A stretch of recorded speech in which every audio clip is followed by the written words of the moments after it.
सुप्रभात सभी ट्रेंडी से। मुझे आशा है कि आप वीडियो को ज़्यादा से ज़्यादा देख रही हैं। मैंने ट्रांजिस्टर का जो अपने पास लेसन है उसके लिए मैं वीडियो तैयार कर रहा हूँ। इस लेसन को आप ज़्यादा से ज़्यादा देखेंगे, महत्वपूर्ण लेसन है। ट्रांजिस्टर का जो पिछले वीडियो है उसमें मैंने टॉपिक को जो क्लियर करवाया है उसको आप ध्यानपूर्वक देखेंगे। उसी कड़ी के रूप में आज मैं फिर से ट्रांजिस्टर का वीडियो तैयार कराऊँ। आज हम देखेंगे ट्रांजिस्टर गेन। ट्रांजिस्टर के अंदर जो गेन होती है उसके बारे में हमें पता रहना चाहिए। गेन इसे नीवी भाषा में लाभ भी बोलेंगे। ट्रांजिस्टर के अंदर गेन क्या होती है इसे हम अगर आपके सामने नीवी भाषा में आए तो इसे हम लाभ भी कहेंगे। ट्रांजिस्टर के अंदर हमें गेन का पता रहना चाहिए। ट्रांजिस्टर के आउटपुट सिग्नल तथा इनपुट सिग्नल का जो अनुपात होता है उसे ट्रांजिस्टर गेन कहते हैं। ट्रांजिस्टर गेन किसे कहते हैं? ट्रांजिस्टर में हम देखेंगे आउटपुट सिग्नल तथा इनपुट सिग्नल के अनुपात को ट्रांजिस्टर गेन कहते हैं। ट्रांजिस्टर गेन है output signal, current, voltage, power और इनपुट, यही चीज देखेंगे। ये अपने पास तीन प्रकार से होगी। Number 1 current gain, number 2 voltage gain और नंबर 3 पावर गेन। तो ट्रांजिस्टर में जो गेन होती है वो तीन प्रकार से होती हैं।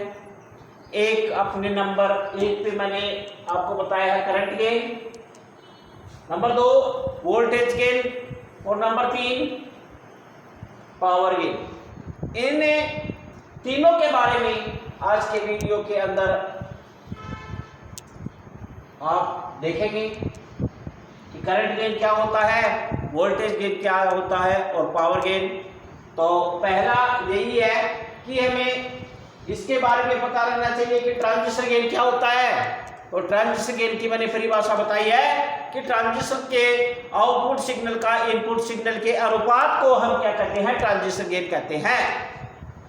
ट्रांजिस्टर के आउटपुट सिग्नल का तथा इनपुट सिग्नल के आउटपुट के अनुपात को ट्रांजिस्टर गेन कहते हैं। उसके बाद में आता है कि ट्रांजिस्टर गेन कितने प्रकार की होती है? ट्रांजिस्टर गेन होती है तीन प्रकार की, करंट गेन, वोल्टेज गेन और पावर गेन। सबसे पहले हम देखते हैं कि अपने पास करंट गेन। किसी ट्रांजिस्टर की आउटपुट करंट तथा इनपुट करंट के अनुपात को हम करंट गेन कहते हैं। यह दो प्रकार की होती है। करंट गेन किसी ट्रांजिस्टर के आउटपुट करंट तथा इनपुट करंट के अनुपात को करंट गेन कहते हैं। यह दो प्रकार की होती है। एक होती है अल्फा और एक होती है बीटा। अल्फा, नंबर 2 अपने पास बीटा। ये दो प्रकार की अपने पास करंट गेन होती है। नंबर एक पे लेके चलते हैं अपने पास अल्फा।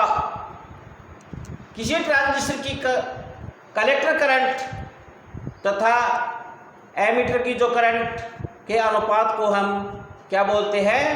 अल्फा। यहां पे हमें पता रहना चाहिए कि अल्फा करंट किसे कहते हैं। यहां पे एक सूत्र बनता है, तो अल्फा बराबर IC कलेक्टर करंट है। उसके बाद में हम देखते हैं कि अपने पास एमीटर करंट है IE। इन दोनों के अनुपात को हम क्या कहेंगे? अल्फा कहते हैं। अल्फा का जो मान होता है, अल्फा का मान 1 से कम होता है, 95 से 0.99 तक होता है, ये भी हमें पता रहना चाहिए। तो फिर से रिपीट कर रहा हूं मैं कि अल्फा किसे कहते हैं? अल्फा कहते हैं कलेक्टर करंट तथा एमिटर करंट के अनुपात को अल्फा कहते हैं। अल्फा का जो मान होता है वो मान हमें पता रहना चाहिए। तो 0.1 से कम होता है, 95 से 0.99 तक होता है। उसके बाद में आता है अपने पास बीटा। बीटा का भी हमें पता रहना चाहिए कि बीटा क्या है। तो बीटा के अंदर देखते हैं तो बीटा क्या होगा?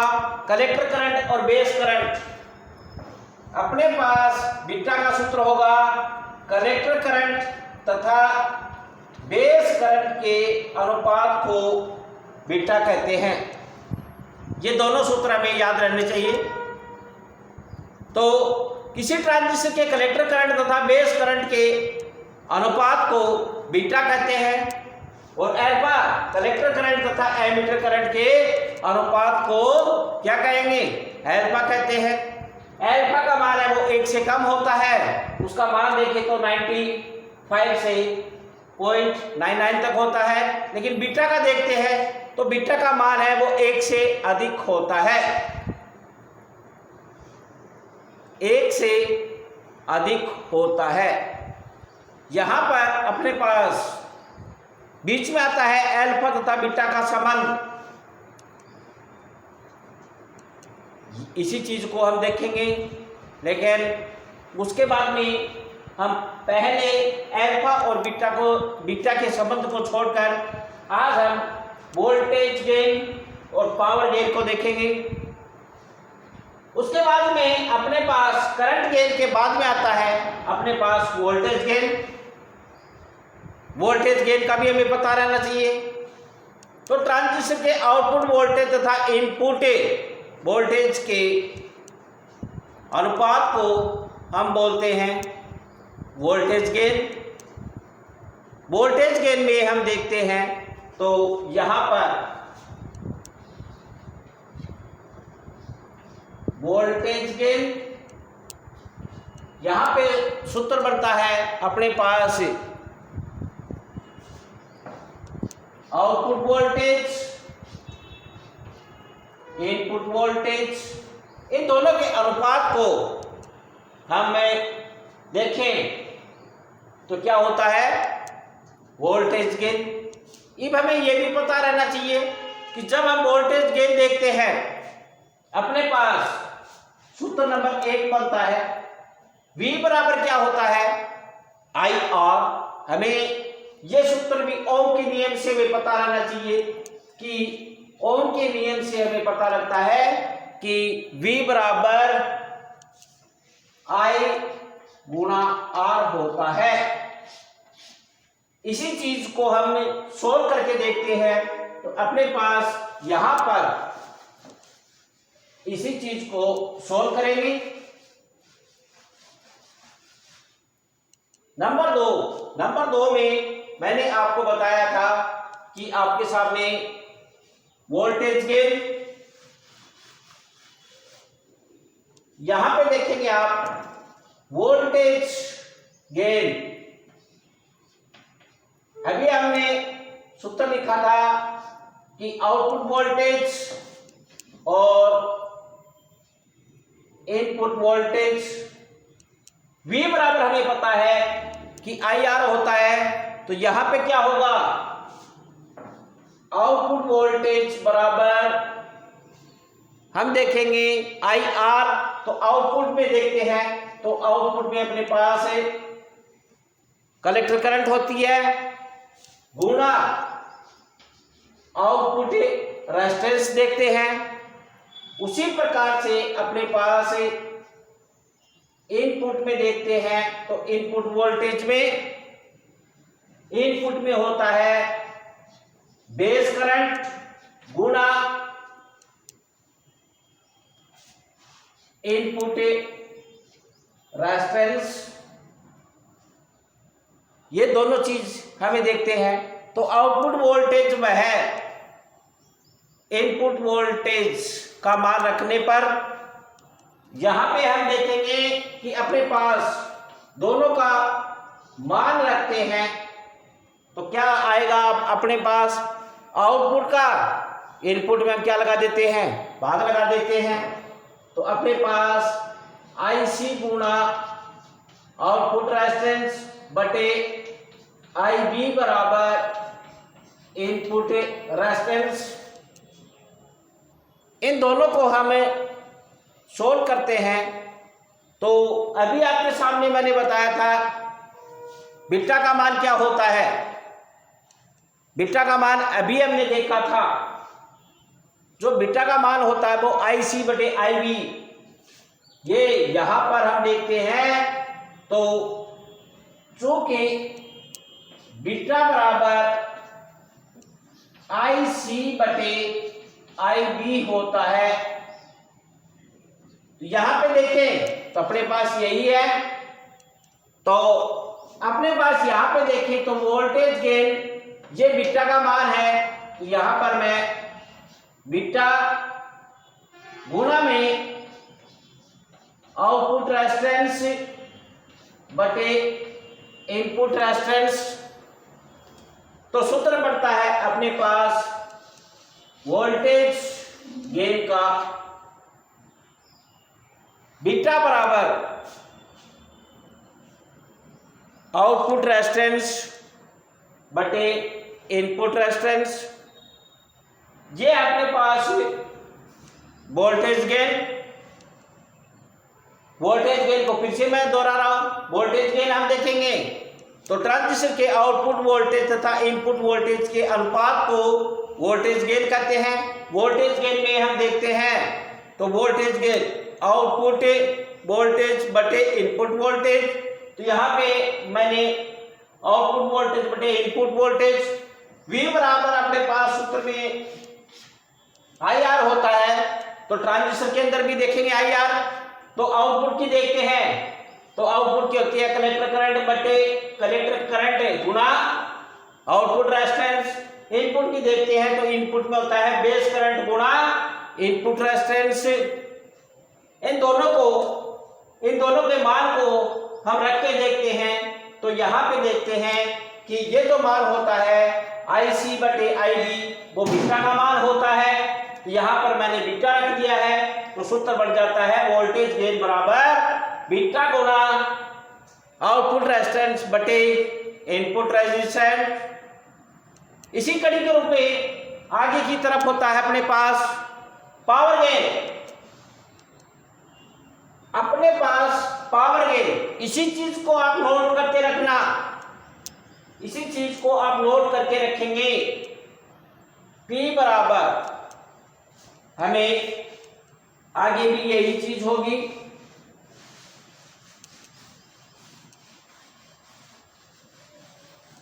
यहां पे नंबर तीन पे आता है अपने पास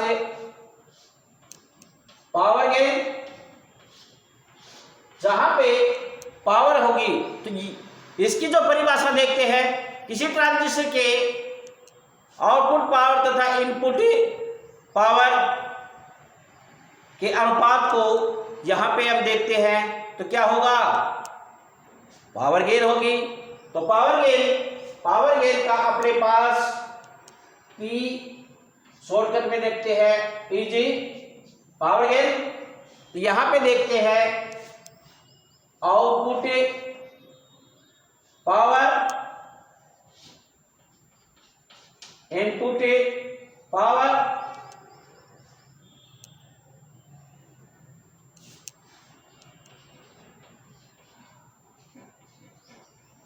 पूरा नाम लिख देता हूं मैं पावर। अपने पास पावर गेन के अंदर देखते हैं तो आउटपुट की पावर तथा इनपुट के पावर, इन दोनों का मैंने अनुपात कर दिया है, भाग लगा दिया है। तो यहां से देखते हैं कि अपने पास है पावर गेन के अंदर देखेंगे हम तो यहां पर हमें ओम के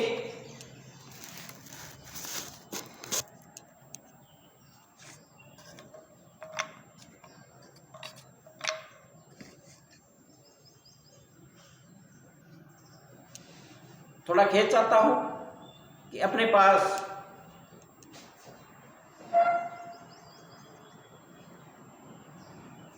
आगे का वीडियो थोड़ा सा चेंज होने की वजह से, तो यहाँ पे देखेंगे कि पावर गेन के अंदर देखते हैं तो पावर गेन के अंदर हमें पावर का सूत्र पता रहना चाहिए। जिसी प्रकार से P बराबर क्या होता है,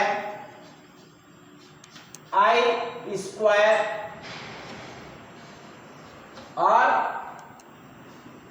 P बराबर हमें ये भी पता रहना चाहिए।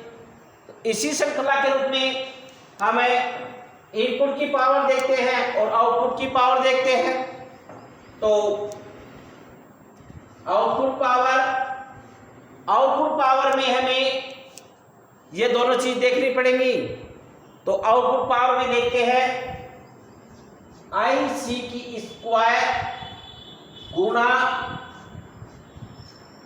Output resistance. इनपुट की पावर में हम देखते हैं, इनपुट की पावर में IB की स्क्वायर गुणा इनपुट रेजिस्टेंस। इसे समीकरण के द्वारा इन दोनों के मान को हम पावर गेन निकालेंगे। तो पावर गेन में हम क्या करेंगे कि अपने पास इन दोनों का अनुपात करेंगे। तो IC की स्क्वायर गुणा RO IB की स्क्वायर इनपुट रेजिस्टेंस। इन दोनों को हम समीकरण की सहायता से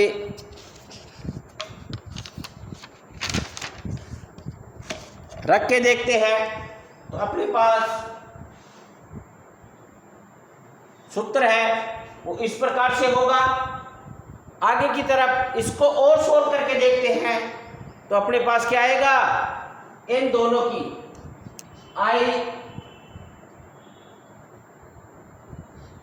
IC की स्क्वायर बटे I, इसे कोष्ठक में रख दिया है। यहां पे गुणा हम देखते हैं कि आउटपुट रेजिस्टेंस बटे इनपुट रेजिस्टेंस। इस मान को हम देखते हैं तो यहां पर अपने पास ये जो मान है IC बटे IB वो बीटा का मान है। किसका मान है, बीटा का मान है। तो अपने पास पावर गेन जो आती है वो आती है बीटा की स्क्वायर गुणा आउटपुट रेजिस्टेंस बटे इनपुट रेजिस्टेंस। ये सूत्र बन जाता है।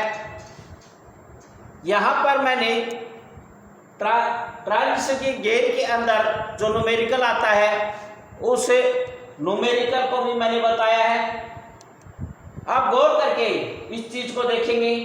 अगर नहीं समझ में आ रही है तो मुझे व्हाट्सएप के माध्यम से अवगत करवाएंगे। किसी प्रकार की कोई समस्या आती है आपके सामने तो इन तीनों चीजों का हमें पता रहना चाहिए। करंट गेन का भी हमें पता रहना चाहिए। अल्फा और बीटा इन दोनों का हमें पता रहना चाहिए। अपने पास IC बटे IE वो अल्फा होता है। तो यहां पर मैं फिर से इन सूत्रों को बता रहा हूं। IC बटे IE अल्फा। यहां पर हम देखेंगे IC बटे IB बीटा। उसके बाद में अपने पास ये करंट गेन में आते हैं। उसी श्रृंखला के रूप में आगे अपने पास आया वोल्टेज गेन V बराबर क्या होता है, मैंने IR लिख रखा है भी। तो इन दोनों को देखते हैं तो यहां पर अपने पास आता है बीटा गुणा output resistance input resistance. Power gain की हम देखते हैं तो पावर गेन में अपने पास बीटा का स्क्वायर गुणा आउटपुट रेजिस्टेंस, इनपुट रेजिस्टेंस, इन पूरे फार्मूलों को किस प्रकार से होगा उसका मैंने पूरा सोल्व किया है। इसी कड़ी के रूप में आगे की तरफ हम ट्रांजिस्टर के संयोजन देखते हैं। संयोजन में हमें देखते हैं तो 3 प्रकार से संयोजन होता है, कॉमन बेस, कॉमन एमिटर और कॉमन कलेक्टर। इन तीनों के बारे में भी हमें पता रहना चाहिए। ट्रांजिस्टर संयोजन किसे कहते हैं उसके बारे में भी हमें पता रहना चाहिए। ट्रांजिस्टर को किसी एम्पलीफायर आदि के सर्किट में अगर देखें तो 3 प्रकार से संयोजित किया जाता है। ये तीनों जो सर्किट होते हैं वो बेसिक जो सर्किट कहलाते हैं। ट्रांजिस्टर सर्किट में किन्हीं 2 सिरों, ट्रांजिस्टर के जो अपने पास सिरे होते हैं तो हम देखते हैं कि 2 सिरों में इनपुट सिग्नल दिया जाता है और एक जो सिरा होता है उसे हम कॉमन रखेंगे। कॉमन है, एक सिरे को हम कॉमन रखेंगे, तीसरे में कॉमन सिरे से आउटपुट प्राप्त की जाती है। तो ट्रांजिस्टर का जब संयोजन करते हैं तो संयोजन करने के लिए हम क्या करेंगे कि 2 इनपुट की चाहिए और 2 आउटपुट की चाहिए। तो इसके लिए हम क्या करते हैं कि एक सिरे को हमें कॉमन रखेंगे और कॉमन रखने के लिए अपने पास इन तीनों ट्रांजिस्टर के 3 प्रकार से हम संयोजन करेंगे। तो पहले हम कॉमन रखेंगे, तो पहले CB, उसमें हमें बेस को कॉमन रखते हैं, CE, इसमें कॉमन एमिटर को रखते हैं और CC, इसमें कॉमन कलेक्टर को रखते हैं। इस प्रकार से ट्रांजिस्टर के इस तीनों संयोजन को हम देखते हैं।